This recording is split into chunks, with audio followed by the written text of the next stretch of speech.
Hey everyone, I'm Stephanie. I'm a book-loving, notebook-hoarding reader and writer on a mission to change lives one book and one notebook at a time. And this is the Get Literate podcast. On this podcast, we explore the power of leading literate lives. We talk all things books and reading, notebooks and writing, and everything in between to make our lives better. And no matter what better means to you, the pages inside books and notebooks can help us get there. So, each week, we'll mix together books, notebooks, mindful practices, and creativity to cultivate a life we love. Now, grab a notebook and your TBR list, and let's get literate.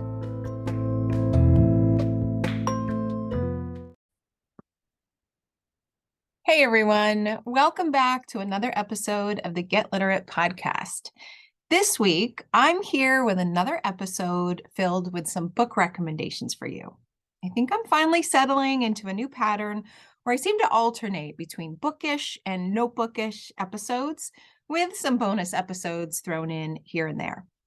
So today, I want to give you an update on my reading life, especially my reading statistics, and share a stack of books with you to celebrate Asian American, Native Hawaiian, and Pacific Islander Heritage Month.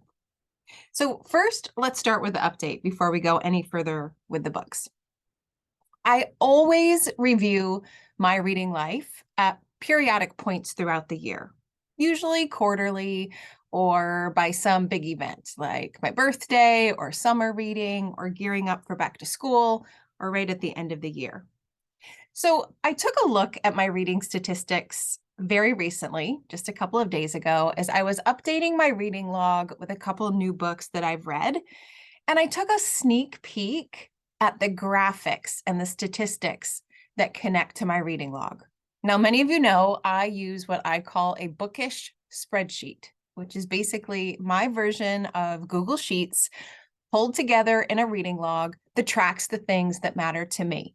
The book titles, the author, the genre, who the audience is for, like adult or children's literature, the genres I'm reading, the format I'm reading in, if I'm reading diverse authors, if I abandon books. I track the things that matter to me so that I can pay better attention to them and grow my reading life over time.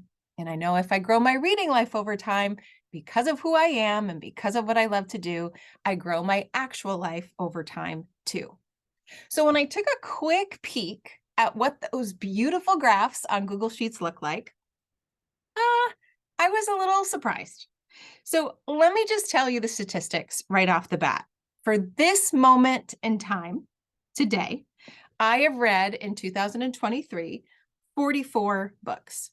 Now that for me is a cause to celebrate. I am not the person who is just trying to get the numbers. I would rather read less books that have a better impact on my actual life, but I am pretty impressed with myself with 44 books. Now, when I dive deeper though, I can get specific. So far, out of those 45 books, about 65% of those books are written for adults, so adult fiction or personal development. 23% is middle grade, 9% is young adult, and then what's left are picture books that I've been reading. Now that feels pretty good to me. As a literacy professor, as someone who teaches children's literature, I really strive for a 50-50 balance in my reading life. 50% children's literature and 50% adult literature.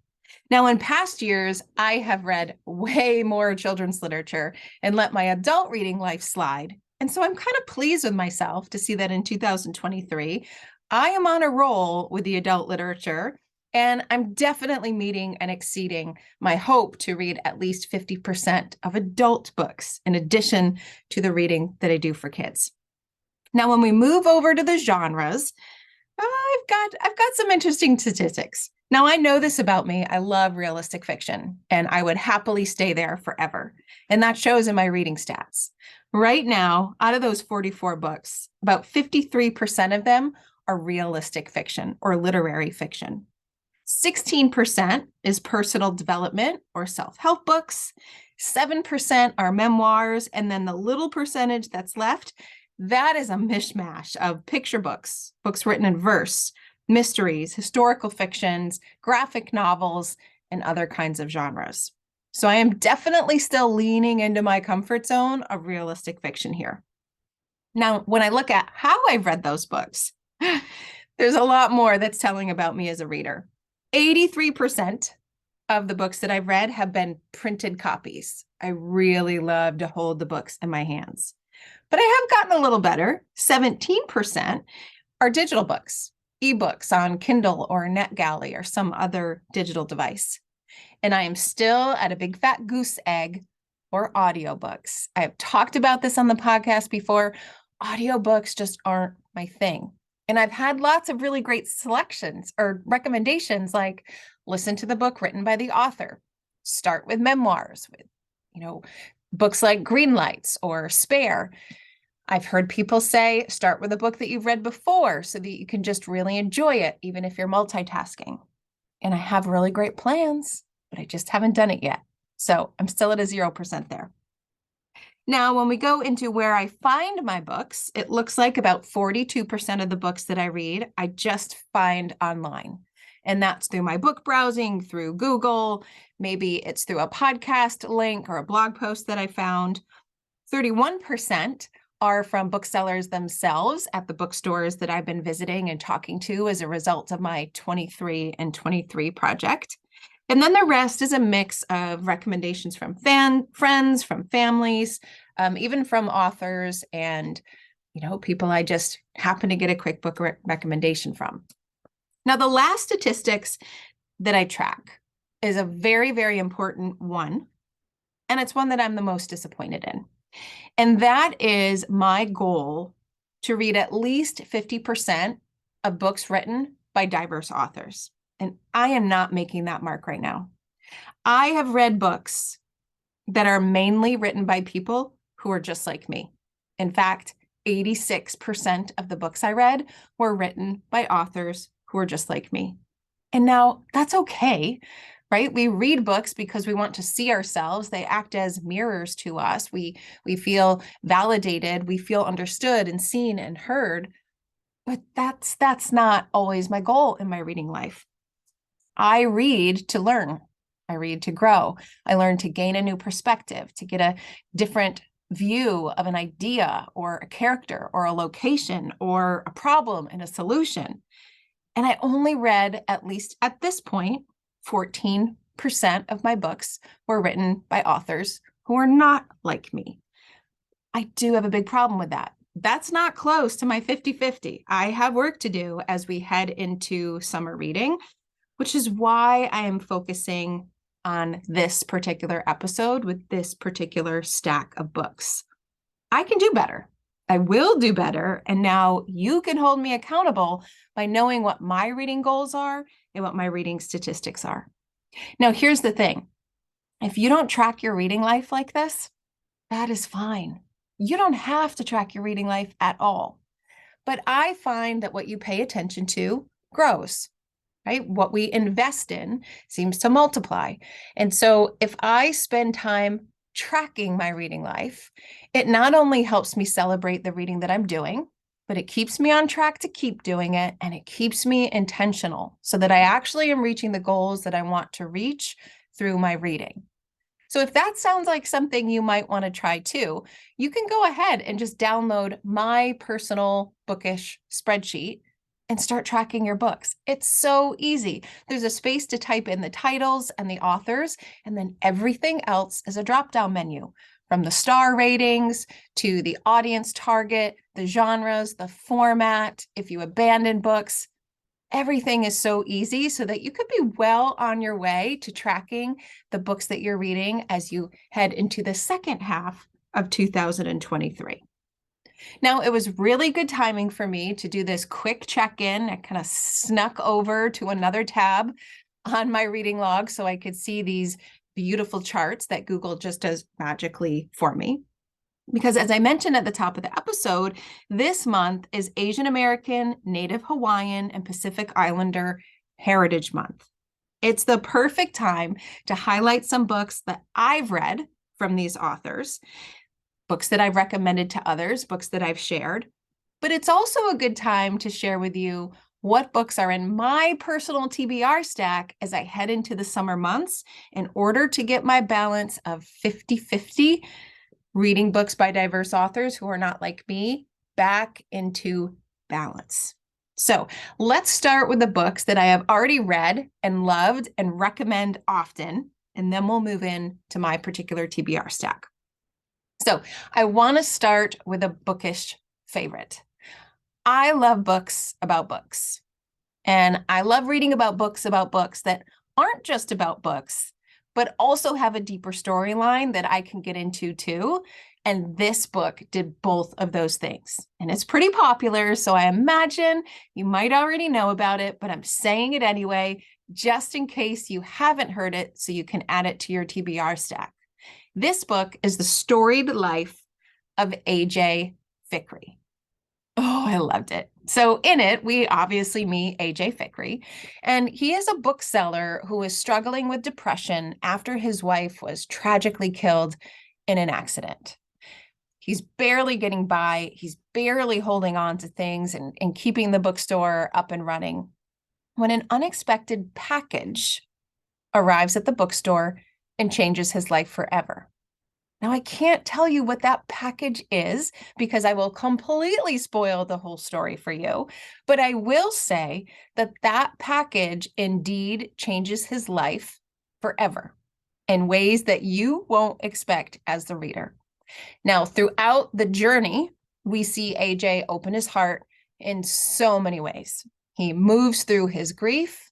He ends up reinventing his bookstore at a local community hub, and we see a lot of quick moving parts, if you will, of what's going on as a result of this particular package. Now, the story is told in alternating chapters, and what I love is that it includes short memos about the books that have touched AJ in some way. I mean, he is a bookseller after all, and these are interspersed throughout the story. And they not only give you a better sense of who AJ is and how the story is going, but it gives you a whole list of books to add to your TBR too, to at least think about.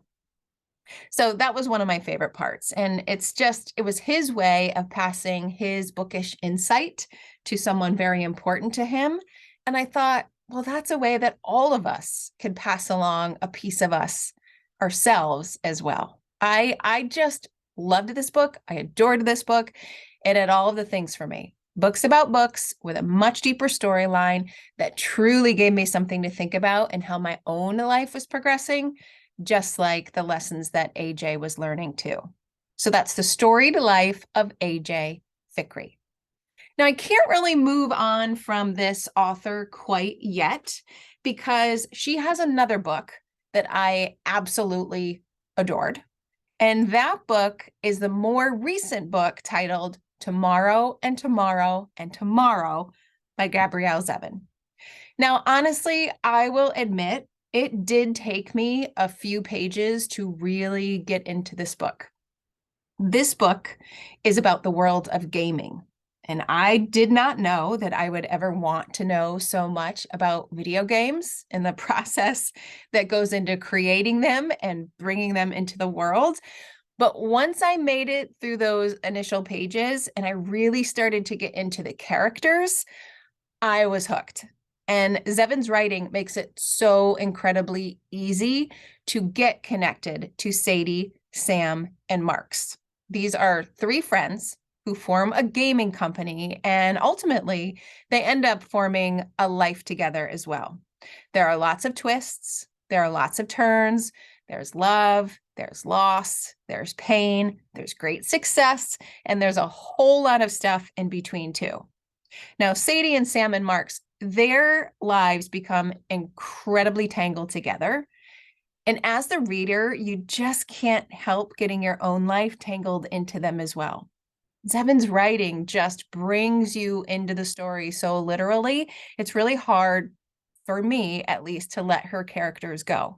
And the book was set completely in the gaming world, right? And this is a world that I am not part of.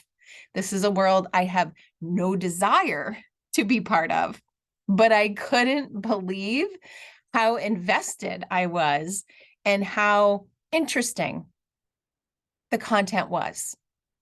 Gabrielle Zevin really brought the passion of gaming to life, and you couldn't help but just join in that passion, even if gaming wasn't particularly the thing for you.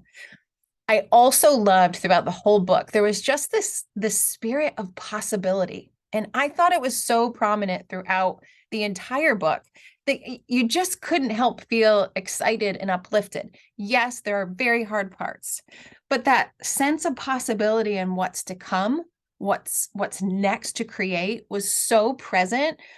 I don't think readers cannot help but think about the same possibility for their own life. I really think this book is a must read, even if you don't think it's for you because of the gaming element. So that's Tomorrow and Tomorrow and Tomorrow by Gabrielle Zevin. Now, the next book I want to share is a bit of a departure because it is a memoir. And I've recently reviewed a couple of memoirs here, and I was saving Crying in H Mart by Michelle Zauner for this particular episode. This book was beautiful, but I think the best way to describe the book, if I could just choose one word, would be journey. This book was a journey. It was a roller coaster of events and emotions and all of the things that you would come to expect in a powerful memoir. So the author just so beautifully captured her complicated relationship with her mother as she returns home to care for her in her final days of battling cancer. So yes, this was a memoir of Michelle Zauner, and yes, it was a memoir of her mother and the relationship that they had. Now, what I appreciated the most about this memoir and about others that really touched me is that raw honesty.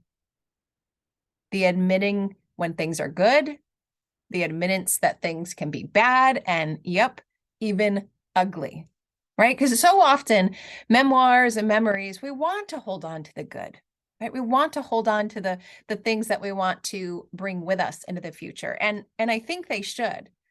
But I really appreciated Zauner's struggles with her family, her struggles with her identity, and even just the struggles she was facing within herself during this really challenging time. I thought it was really refreshing and incredibly relatable.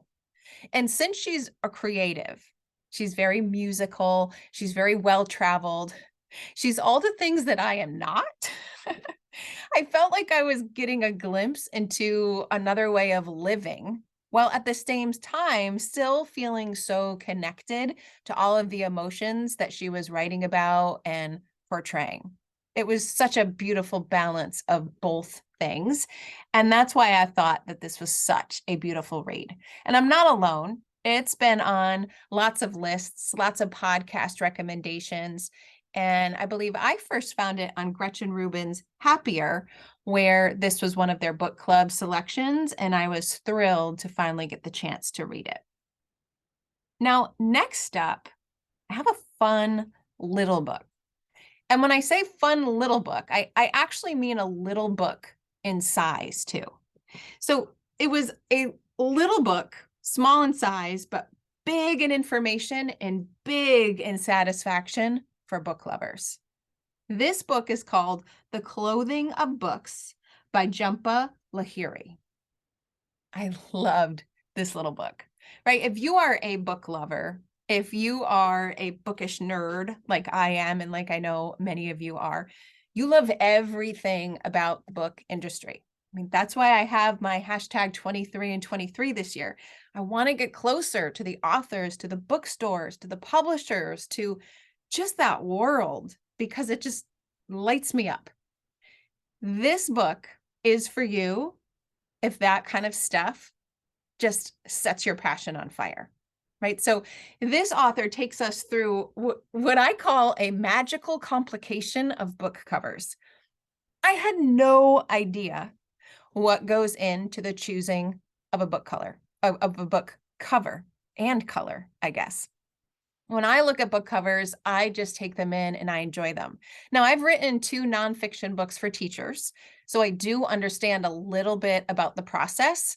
how they try to take the content and somehow bring that concept to life on the page while bringing in colors that make sense, that match the author. And they really do try to do such a great job of blending the content and the author with what the cover might be. But that's in the nonfiction world for me. I never quite realized how much went into the cover choice of a fiction book and had no idea that the hardcover books could be different from the paperback books, that they could be different in the United States versus another country. I just didn't know those things, but I was fascinated about them. And this author takes you through all of that magical complication and fascination. The really good things about the process, the really not so good things about the process, and all of the confusing things too.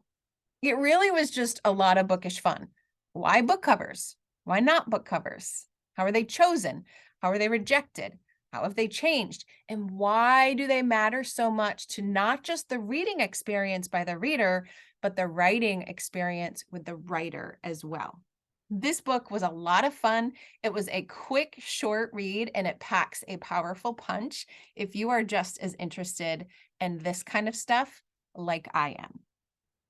So that brings me to a young adult selection. So far, I have given you, let's see, 4 books for adults. The Storied Life of A.J. Fikry and Tomorrow and Tomorrow and Tomorrow by Gabrielle Zevin, Crying in H Mart by Michelle Zauner, and The Clothing of Books by Jhumpa Lahiri. Now I want to share a young adult trio or trilogy. This is a book that my daughter passed along to me and we devoured together, which was a really great experience and why I am sharing it here on the podcast. It's also a Netflix series of movies, and so you can read it and you can watch it. This book is To All the Boys I've Loved Before by Jenny Han. Now, this book, I love this book. This is a story of Lara Jean. And Lara Jean is a typical teenager who has had lots of crushes before, but she's never actually admitted those crushes to anyone. And instead, she has written a little love letter to each of those boys that she had a crush on. She got all her feelings out in the letter. She sealed the envelope, and then she hid it in a box under her bed. Right? So she got those feelings out, but they were private, they were protected, and they were never to be seen. But one day, Lara Jean discovers that somehow, and you can read to find out what that somehow is, her secret box of letters have been mailed. Yes, Lara Jean did actually write the name and the address of where those boys lived at the time, and those letters got mailed, and all of her previous crushes from the past found out her true feelings, and she had to confront all of them, right? Her first kiss, the boy from summer camp, and even her sister's ex-boyfriend, Josh. So what ends up happening, as you can imagine, is this hilarious and sometimes serious journey of how Lara Jean deals with all of those past crushes face to face right now in the present. And even though it seemed to be the worst experience of her life, she discovers that something good could come out of those letters as well. So I just loved the storyline. I loved that I was sharing it with my daughter, but I loved that there was this really strong element of writing, and particularly the old-fashioned dying art of letter writing. I thought that brought a really unique aspect to this series, and it was really fun then seeing it in action on the Netflix movies as well. So that's To All the Boys I've Loved Before by Jenny Han. Now up next is a favorite middle grade novel of mine, one of my absolute favorites, and this is Front Desk by Kelly Yang. Now it actually, when I read it, it was the debut of the series. So there are more in the series, but right now I'm just talking about the first one called Front Desk, and it's about Mia Tang. She's got a couple of secrets.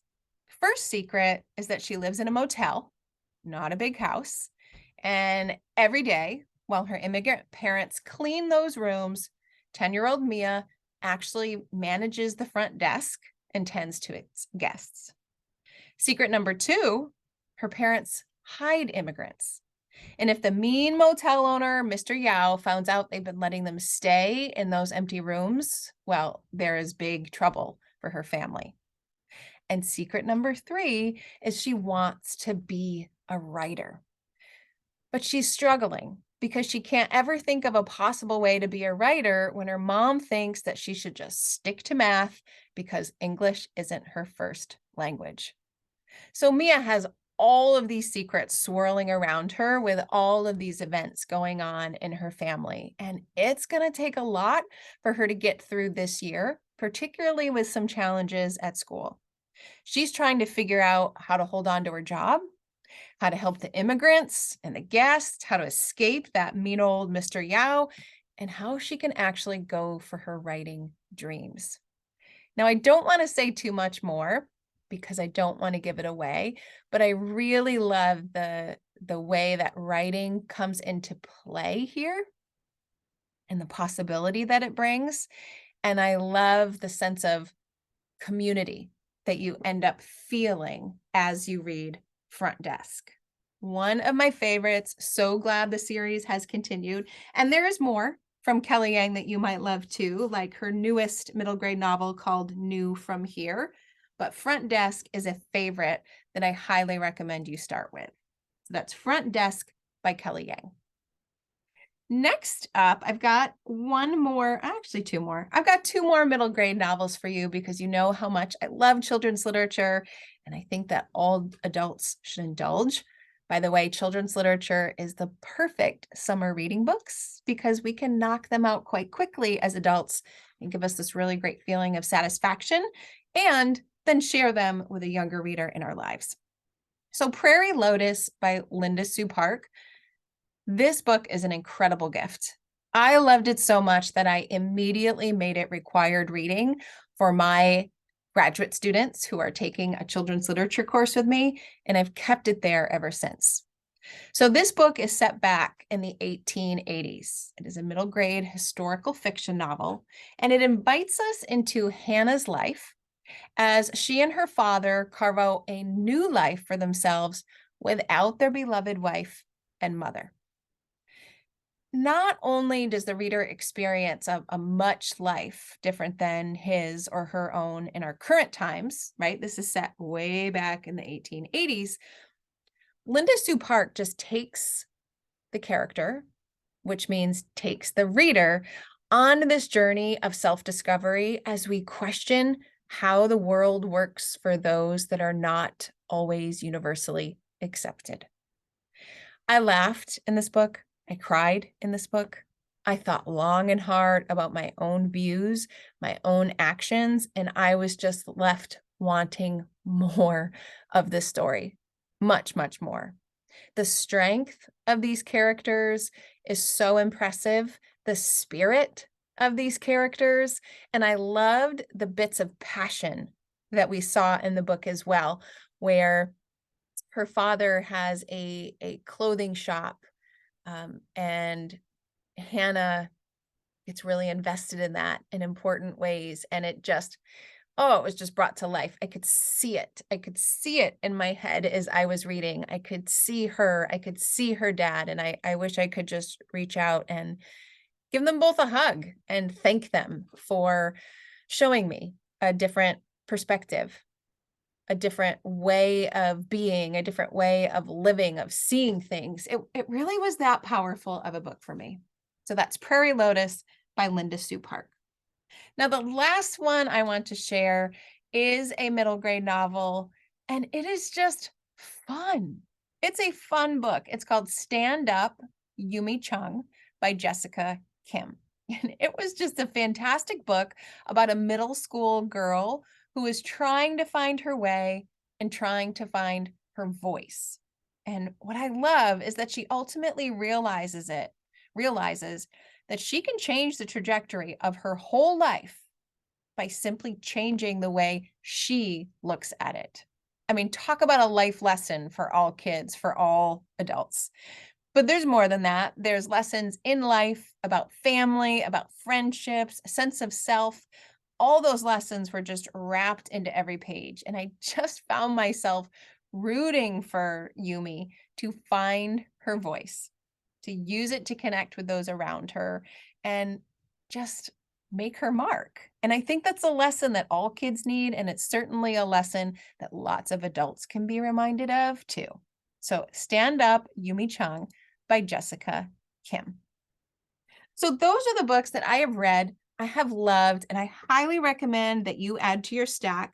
This month would be great to celebrate Asian American, Native Hawaiian, and Pacific Islander Heritage Month, but also just to put on your summer TBR stack. I've got 4 more that I want to quickly talk about because these 4 books are written and that are written by Asian American, Native Hawaiian, and Pacific Islander authors and are on my current TBR stack right now. So I'd like to share the title and the author and then give you the quick synopsis from the publisher that made me pick it up. So the first book I want to share is called Late Bloomers by Deepa Varadajan. This book has a striking cover, and I couldn't not pick it up once I read just the first line of the review on Goodreads. An Indian American family is turned upside down when the parents split up 36 years into their arranged marriage in this witty, big-hearted debut.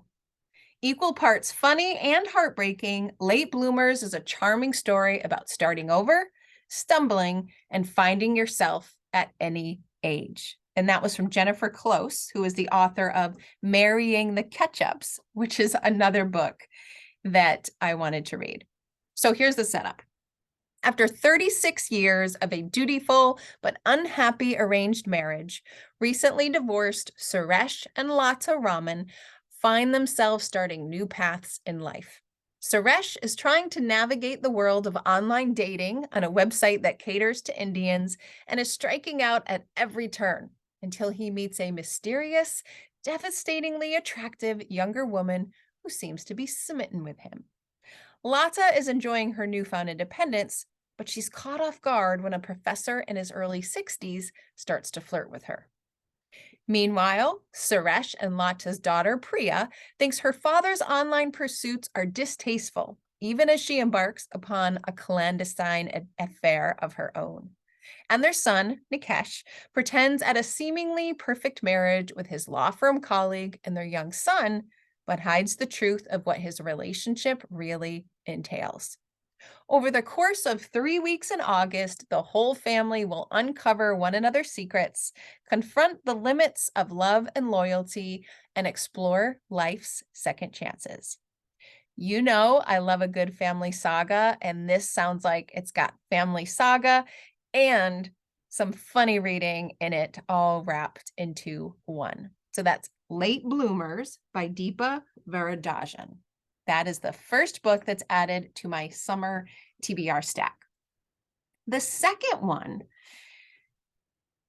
this one surprises me a bit. So the second one I've added is called Oh My Mother, a memoir in 9 adventures by Connie Wang.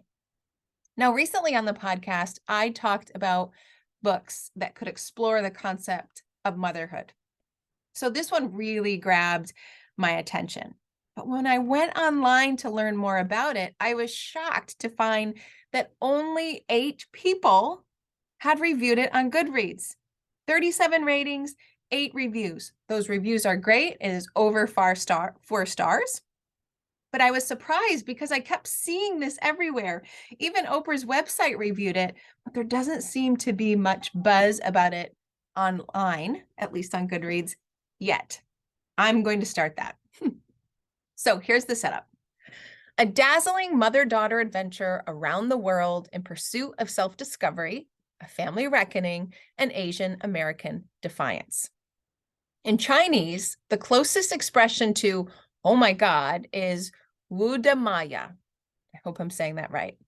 It's an interjection, a polite expletive, something to say when you're out of words. Translated literally, it means, oh my mother, the instinctual first person you think of when you're on the cusp of losing it or putting it all together. In each essay of this hilarious, heartfelt, and pitch perfectly honest memoir, journalist Connie Wang explores her complicated relationship to her stubborn and charismatic mother through oh my God moments in their travels together. From attending a Magic Mike strip show in Vegas to experimenting with edibles in Amsterdam to flip-flopping through France, this iconic mother-daughter duo venture into the world to find their place in it and sometimes rail against it, as well as each other. This just sounds like so much fun. It reminds me of the book that I did review there on the most recent podcast called Things I Wish I Told My Mother by Susan Patterson, Susan DeLallo, and James Patterson. And so I knew I had to add it to my stack because I love that book. And I'm hoping maybe we can get a little bit more buzz for this on Goodreads. So that's Oh My Mother by Connie Wang. Now, the third book on my new TBR for summer is called The Stationery Shop by Marjan Kamali. Now, you know I love notebooks. You know I love writing. You know I love books about books. So if there's a book that is also about paper and writing and stationery, then I'm all in. So here is the setup. Roya, a dreamy, idealistic teenager living amid the political upheaval of 1953 Tehran, finds a literary oasis in kindly Mr. Fakhri's neighborhood stationery shop, stocked with books and pens and bottles of jewel-colored ink. Oh, you just imagine walking in those aisles? But then Mr. Fakhri, with a keen instinct for a budding romance, introduces Roya to his other favorite customer, handsome Bahman, who has a burning passion for justice and a love for Rumi's poetry, and she loses her heart at once. Their romance blossoms, and the little stationery shop remains their favorite place in all of Tehran. A few short months later, on the eve of their marriage, Roya agrees to meet Bahman at the town square when violence erupts, a result that changes forever their country's future. In the chaos, Bahman never shows. For weeks, Roya tries desperately to contact him, but her efforts are fruitless. With a sorrowful heart, she moves on to college in California, to another man, to a life in New England, until more than 60 years later, an accident of fate leads her back to Bahman and offers her a chance to ask him the questions that have haunted her for more than half a century. Why did you leave? Where did you go? How is it that you were able to forget me? How is that for a powerful, romantic, historical fiction book paired with books and stationery? That one may have to move to the top of my list as I revisit that setup from the publisher. Now, the last book on my list is Everything I Never Told You by Celeste Ng. Now, this was actually her debut novel, but she has written many beautiful books since then, like Little Fires Everywhere and Our Missing Hearts. But I want to start with Everything I Never Told You. Here's what it's about. Lydia is dead, but they don't know this yet. So begins this exquisite novel about a Chinese-American family living in 1970s small-town Ohio. Lydia is the favorite child of Marilyn and James Lee, and her parents are determined that she will fulfill the dreams they were unable to pursue. But when Lydia's body is found in the local lake, the delicate balancing act that has been keeping the Lee family together is destroyed, tumbling them into chaos. A profoundly moving story of family, secrets, and longing, Everything I Never Told You is both a gripping page-turner and a sensitive family portrait, uncovering the ways in which mothers and daughters, fathers and sons, and husbands and wives struggle all their lives to understand one another.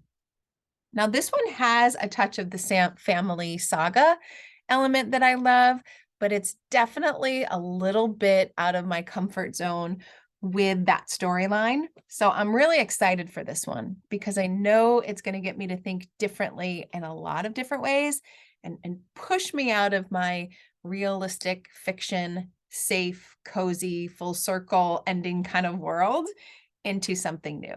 So that's Everything I Never Told You by Celeste Ng. There you go. You've got a stack of my favorite books written by Asian American, Native Hawaiian, and Pacific Islander authors.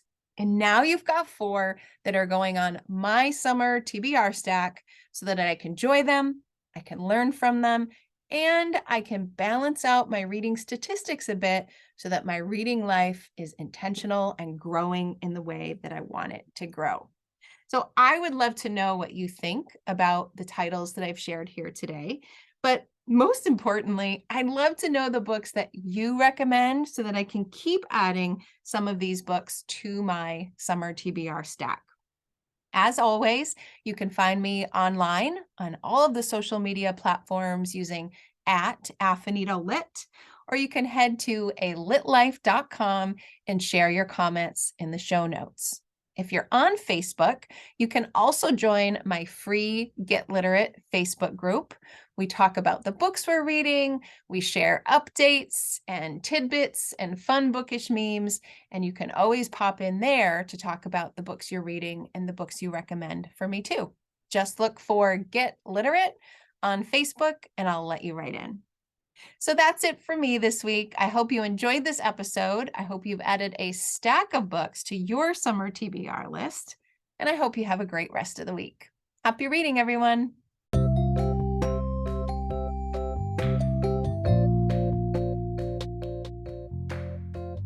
Thanks for listening to today's episode of the Get Literate podcast. You'll find links to all the books, resources, and ideas mentioned in the show notes and at alitlife.com. And if you want more, you might like to join my Patreon community. There, you'll find additional inspiration for your reading and writing lives, like bonus podcast episodes, book calendars, monthly book clubs, notebooking challenges, live events, giveaways, and much more. It's only $5 a month, and you get instant access to all the previous content too. You can learn more at getliterate.co. But one more thing. If you love what you listened to today, please take a moment to rate and review the podcast, or take a screenshot of the episode and text it to a friend. This helps the podcast grow and builds our bookish and notebookish community too. Thanks so much for listening.